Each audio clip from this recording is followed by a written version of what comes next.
Alrighty, y'all, here with the 2001 Dodge Dakota, and we ran into an issue.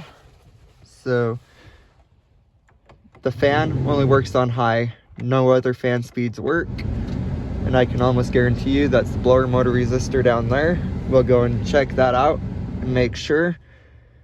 But if your fan starts to only work on high, or maybe a couple of the other speeds also work, but it's missing a couple, the blower motor resistor is the first place to check. So let's pull that out quickly. It's down underneath the glove box, connected to the blower motor. So let's go check it out. Okay, so around here on the passenger side, if you come down here and you look right there's the blower motor resistor. There's 2 bolts. There's 1 bolt and 1 bolt. We have to pull those out, but in order to do that, it's a little bit easier if we pull this bolt. Then this we can pull out of the way and get there. So let's go ahead and do that real quick. To do that, it's just a 5/16 socket, fits on all 3 of these bolts. There's actually a second bolt right back down there. Then when those are out, we can pull that right out. The bolt out of the way, the duct just pulls right out. And now we can get to those 2 bolts. We'll zip those out real quick. Okay, once you got those 2 bolts out, it'll drop down right like that. And then there's just this plastic tab.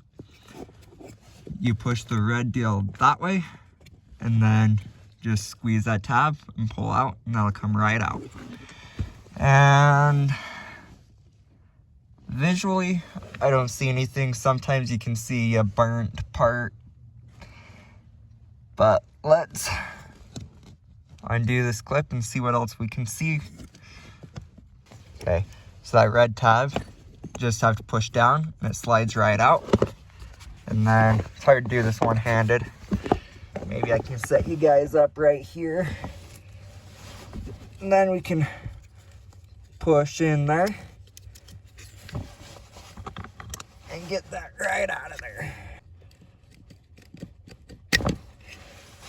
Okay, with that out, you can look in there, and sure enough, if you look yep, you can see there's a burnt part right there. So this blower motor resistor is done, and that is our issue. I'll go get a new one and we'll put it in and check our work.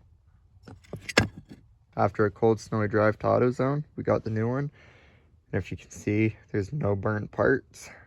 The orange side of that other one was where it was burnt. So let's throw this new one in, same way. Put this up in, put the wire clip back on. It'll only go on one way. It's pretty obvious which way. Then the 2 bolts for this and the 2 bolts for the air duct, and we're good to go. So let's do that.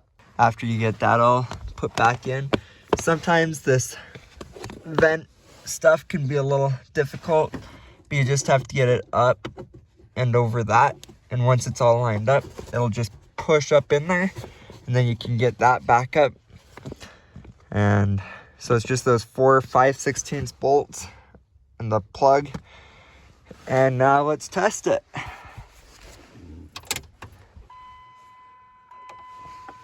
Turn it on.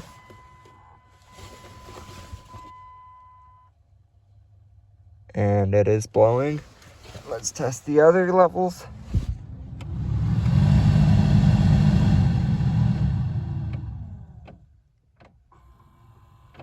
Okay, we have a fully functioning heater now. Now, next time I drive to AutoZone, it won't be as cold.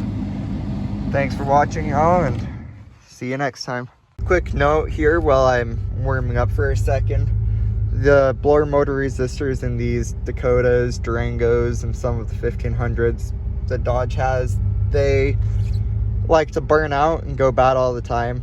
Some people cut back the pigtail there where it connects to and wire it back up and have some luck with that, but it's a pretty poor design and they like to go bad. It's not a bad job though to replace them. A little inconvenient when it's cold and snowy, but part of the joy of owning an old vehicle, I guess. So there we have it.